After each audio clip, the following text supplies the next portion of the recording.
In 2006, something happened in Israel that changed the nation forever. And it is a critical piece of information that helps us to understand the conflict in Gaza today. You see, on the 25th of June 2006, an Israeli soldier was captured and taken to Gaza for 5 years. He was finally released on the 18th of October 2011. But the price that Israel paid to release this young man is like nothing we have seen in history. The price was exactly 1,027 Arab criminals. For the majority of Israelis, this was a joyful day. A son that was lost was reborn. But it came at an enormous cost, because many of those that were released were killers, murderers, like the sister of this Israeli man. For 5 years, Israel was negotiating with Hamas, where the mediators were Egypt and Germany. But the most shocking thing about this release was that among over those 1,000 released was Yehi Sinwar. And Yehi Sinwar is the architect behind the attack of Hamas on Israel. Recently, there was some news circulating that Sinwar may have been killed in an airstrike by IDF. But others have suggested that Sinwar is long gone from Gaza, escaping one of the tunnels leading to Egypt. He has not been seen since the beginning of the war in Gaza. Israel has made one of the greatest sacrifices in history, exchanging over 1,000 criminals for their own soldier. But it seems that now this decision is biting them back. In this episode, we will see why Israel is willing to sacrifice so much for one of their own. And the roots of those decisions go thousands of years. And we can see it in history over and over again. So let's begin. Our first story comes from the genesis of the Jewish nation. It is the story of the first father of the nation of Israel, Abraham. In the 14th chapter of the first book of Moses, we read, And it came to pass in the days of Amraphel, king of Shinar, Arioch, king of Elasa, Kedorlaomer, king of Elam, and Tidal, king of nations. So we have some big players here. And the regions that we can identify is Elam and Shinar. Elam is the easiest to identify because there was a kingdom like that called Elam, which was located in today's Iran. And the other one I can identify is Shinar, which was a Hebrew name for Sumerians. So the region of Babylon, those places. As to the other kings, it's more difficult to nail down which regions they were controlling, but probably somewhere in the Middle East. But let's continue reading and see what happens. That these made war with Bera, king of Sodom, and with Bersha, king of Gomorrah, Shinab, king of Admah, and Shemeba, king of Zeboim, and the king of Bela, which is Zoar. Okay, in this passage, I believe you can recognize the names Sodom and Gomorrah, the famous cities that were destroyed by God for their sinful behavior. And the other names refer also to the region around the Dead Sea. So what we have here is nations against cities. But that's not all. The story becomes even more incredible as we continue to read. 12 years they served Kedorlaomer, and in the 13th year they rebelled. Okay, so we are told that for 12 years, the region of Sodom and Gomorrah was serving Kedorlaomer, which is the ruler of Elam. But in the 13th year, the alliance of the cities of Sodom and Gomorrah rebelled, and that caused the kings of the nations in the Middle East to invade that region. So let's zoom in now on this situation. And in the 14th year came Kedorlaomer, and the kings that were with him, and smote the Rephaims in Ashtaroth Karnaim, and the Zuzims in Ham, and the Emims in Sheva Kiriathaim. Okay, so we have some names of places and people that have been defeated by this king of Elam. About the Rephaims and Emims, we can find more information in the Bible. The Emim lived there formerly, a people as great, numerous, and tall as the Anakim. Like the Anakim, they are also regarded as Rephaim, but the Moabites called them Emim. So, according to Deuteronomy, both Emims and Rephaims were known for being very tall and mighty. Were they giants? Perhaps.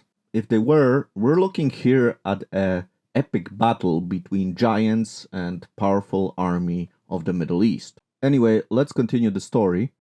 And the Horites in their Mount Seir, unto El Paran, which is by the wilderness.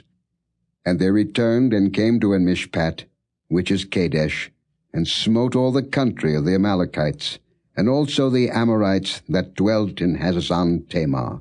And there went out the king of Sodom, and the king of Gomorrah, and the king of Admah, and the king of Zeboim, and the king of Bela, the same as Zoar, and they joined battle with them in the vale of Siddim, with Kedorlaomer the king of Elam, and with Tidal king of nations, and Amraphel king of Shinar, and Ariak king of Elasa, 4 kings with 5. And the vale of Siddim was full of slime pits. And the kings of Sodom and Gomorrah fled, and fell there, and they that remained fled to the mountain. And they took all the goods of Sodom and Gomorrah, and all their victuals, and went their way. And they took Lot, Abram's brother's son, who dwelt in Sodom, and his goods, and departed.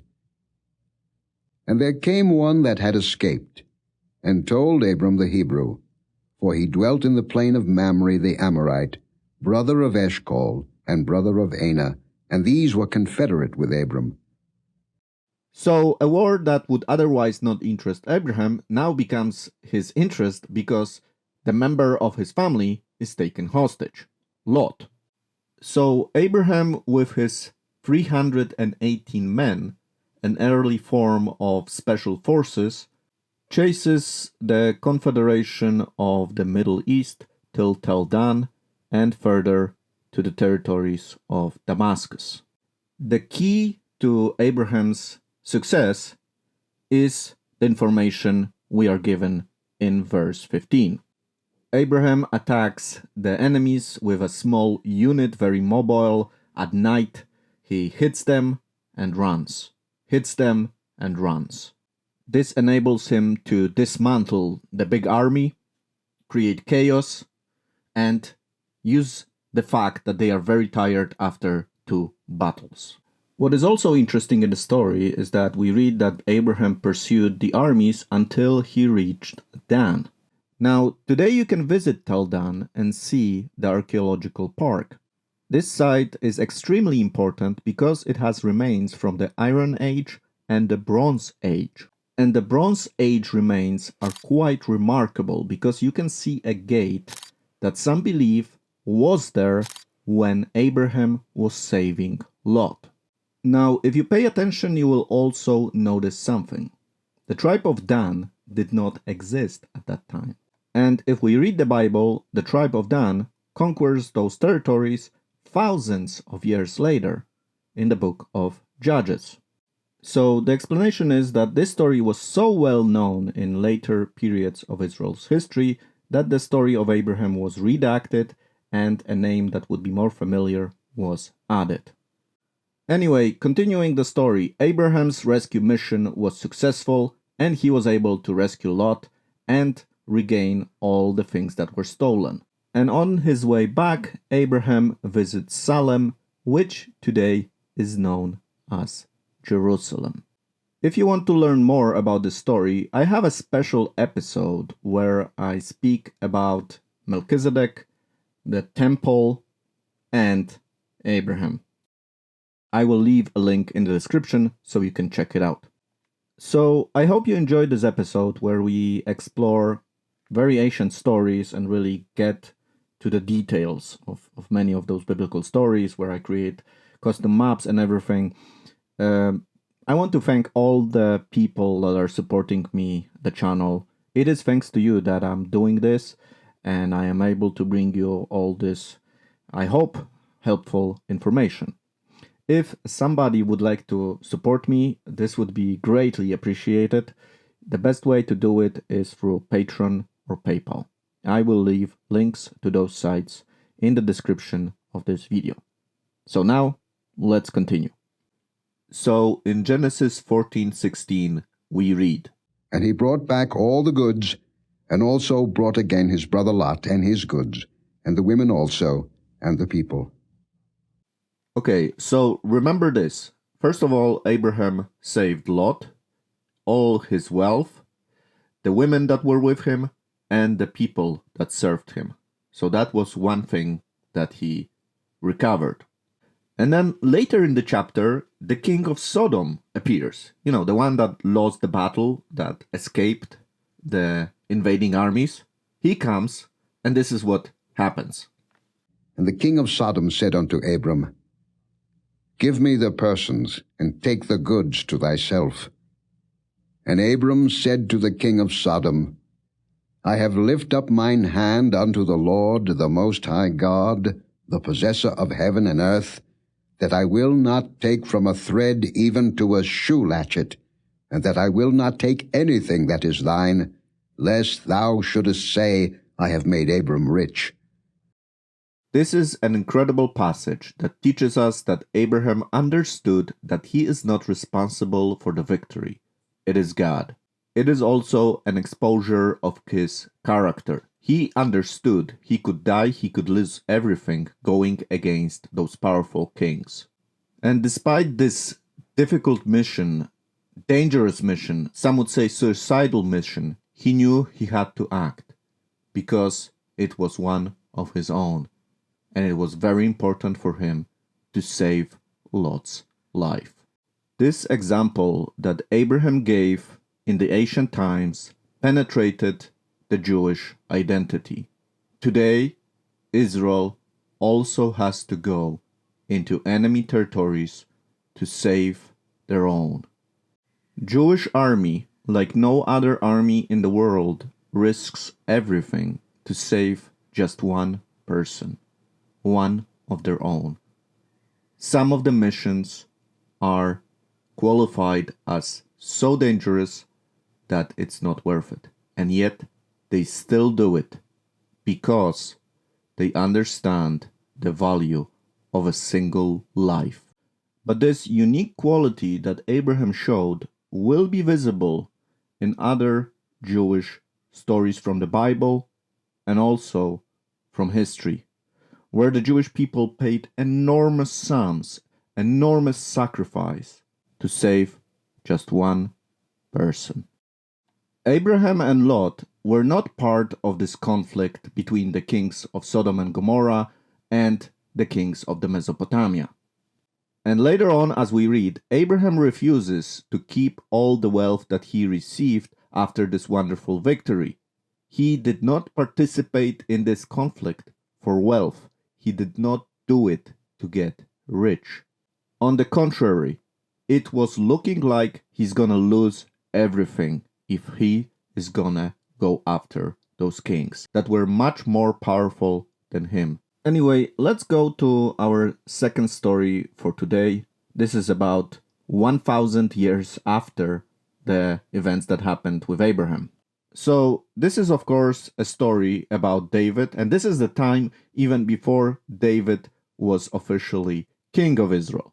So he's now in a weird situation where he is allying himself with the Philistines to fight against King Saul's forces. So David, with his 600 rebel fighters, travels from the city of Gath to the city of Ziklag. They're both Philistine cities. And this Philistine ruler Achish basically gives David this city Ziklag to rule. So David rules there. But one day, Achish tells to David, "You will go with me to war against the forces of Saul." So David takes all his best soldiers and together with this king and the forces of the Philistines, they travel to the north where they gather and where they camp to begin this battle with the forces of Saul. So this huge battle is about to begin. The forces of the Philistines are gathered in Aphek and the forces of Saul are in the Jezreel Valley. So this is the setup before the battle. And when the battle is about to happen, the Philistines suddenly recognize that David is a Hebrew. What is he doing here? So they say to Achish, no, he's not going to be fighting with us. He can betray us. Send him back to Ziklag. And so this is what happens. But back in Ziklag, there is a bit of a situation because when David is away with all his mighty warriors, the city is attacked by the Amalekites. And they start attacking the city while the men are gone. And the city is destroyed by fire, and the Amalekites take the women, the children, the elderly, and all the wealth in the city. And when David returns to the city, he sees the destruction, and he is torn. We read in the Bible, Then David and the people that were with him lifted up their voice and wept, until they had no more power to weep. In this most distressing moment, David turns to God. Just as Abraham trusted God, David turns to God for help. God answers David and says to him, "Go after them, and you will recover everything that was lost." In verse 9, we read that David travels until he reaches the brook Besor, where some of his men are left behind. So this brook is quite interesting. It's basically a river that becomes dry in the summer, but when winter comes and it begins to rain, it turns into a significant waterway. And what is also interesting is that this river begins in Israel, but ends in Gaza. And it is quite an important supply of water for Gaza during the winter season. So Wadi Besor cuts basically Gaza in half. And when there is water in this wadi, a ravine, sometimes you need to even use bridges to cross it, like in this picture. So you may think, nice, Gaza has water supply, and water is very important in the Near East. It's like gold. But then you see pictures like this, showing you the state of the river inside Gaza. This river is highly polluted, and the water is definitely no good for drinking. And this is something the Gazans have done themselves. They didn't have to pollute this water, especially because it's so important. They could have created reservoirs where they would store the water, drinking water that they could use. And now it's polluted and people don't have water. It was a natural supply of water for Gaza. Maybe it would not be enough, but still, it would be a lot in the winter season. Anyway, I want to share with you something that was pointed out to me some time ago about the name of this brook, Besor. So plainly speaking, Besor in Hebrew means simply cool water, cold brook, cold, something like that. But it's also connected to the Hebrew word Besorach, which means good news or tidings. So if we would use the Christian terminology, it would even mean the gospel, because that's what good news means. That's what gospel means. So when David got to Besor, he received the good news. You remember the story? So David men find an Egyptian man that was barely alive and was left behind by the Amalekites. He was a slave to the Amalekites. They give him water and food. Again, water connected to the brook, and food, it's like tidings. So they gave him that. And when he came to strength, he told them what happened. That he was part of this invasion that happened in south of Israel. And this is the good news, because David now knows where the Amalekites went, and now he can rescue he can bring salvation to the people he loves. He brought salvation to this Egyptian, and he brings salvation to his people.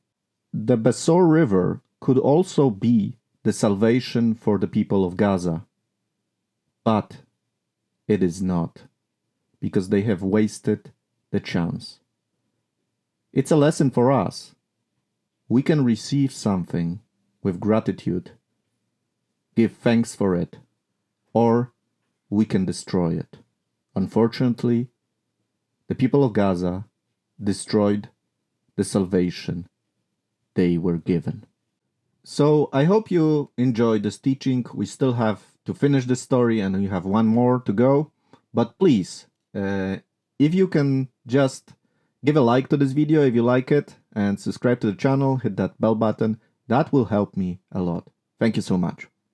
So the 200 exhausted men are left at the Besor Brook, but David continues and goes with a clear thing in mind: rescue the people that were captured by the Amalekites. He kills them all and takes back everything that was stolen. Before they departed to Ziklag, they met with the men that were left at the Brook of Besor. And it is important to understand that this time it's different than the situation of Abraham. David not only recovered everything that was taken from him, but also gained things that the Amalekites had from other raids. Now, David was in a different situation than Abraham because he was attacked personally.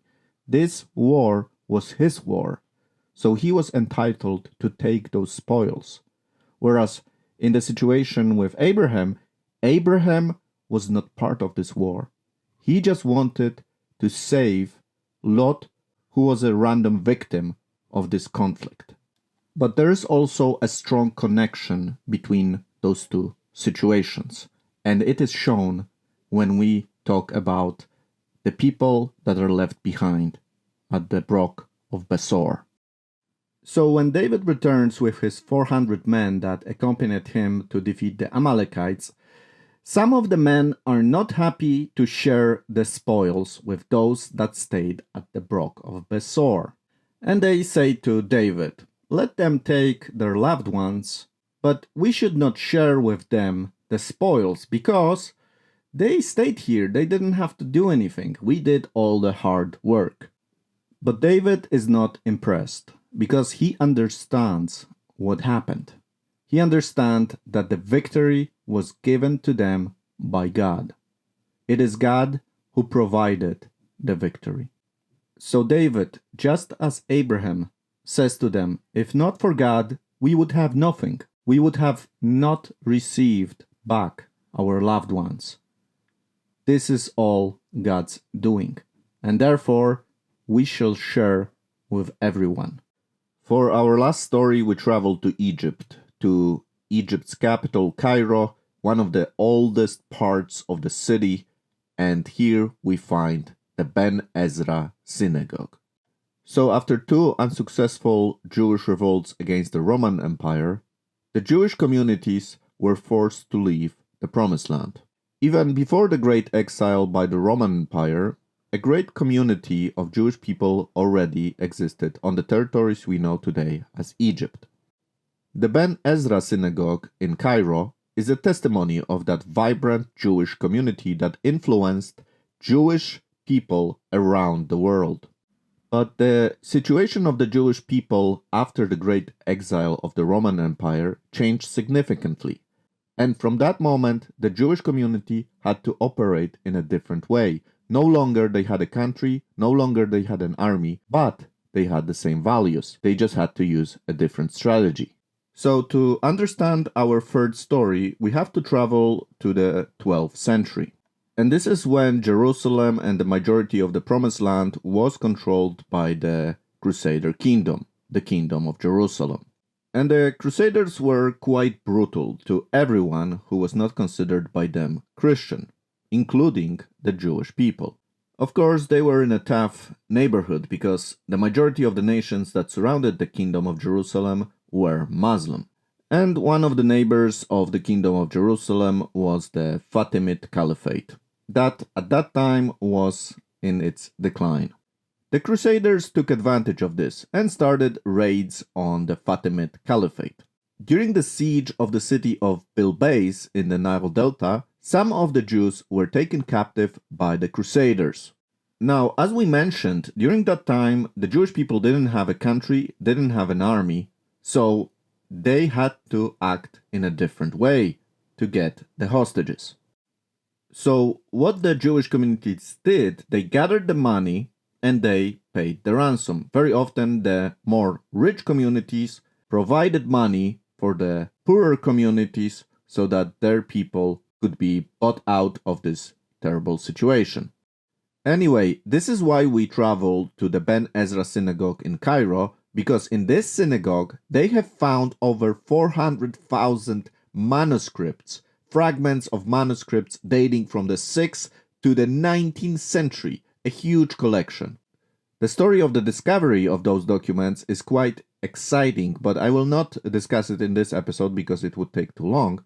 Anyway, this was a huge discovery because it told us about Jewish life during this important period.